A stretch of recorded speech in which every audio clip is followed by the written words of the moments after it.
Bartholomew Barty Higgins, a sprightly 96-year-old with a penchant for colourful socks and even more colourful memories, or lack thereof, had developed a peculiar obsession.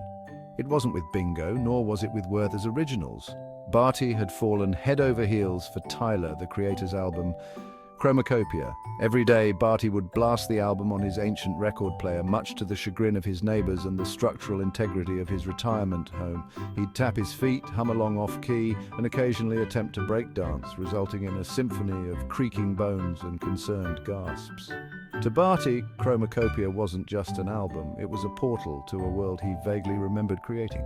See, Barty's dementia had a funny way of rearranging his memories, jumbling them up like a deck of cards. He'd often forget where he was or what he'd eaten for breakfast.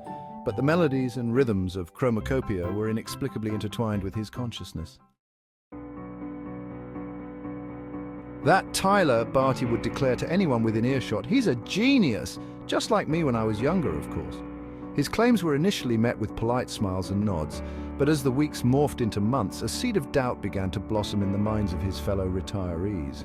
Barty, convinced that he was the mastermind behind Chromacopia, would regale anyone who'd listen with tales of his studio sessions with young Tyler. He'd describe the creative process, the arguments, the triumphs, all with an air of confidence that belied the fact that he couldn't remember what he'd had for lunch.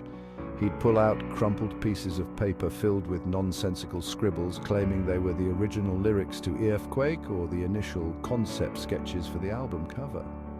His stories, though entertaining, were pure fantasy, a whimsical byproduct of his dementia.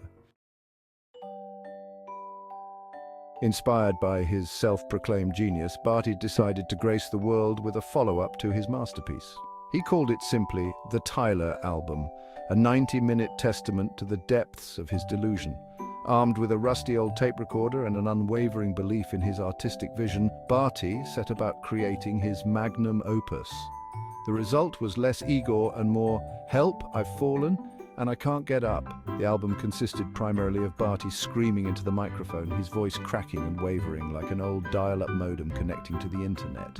He'd intersperse these primal yells with off-key whistling, attempts at beatboxing that sounded like a dying pigeon, and rambling monologues about his breakfast. He was very proud of his work.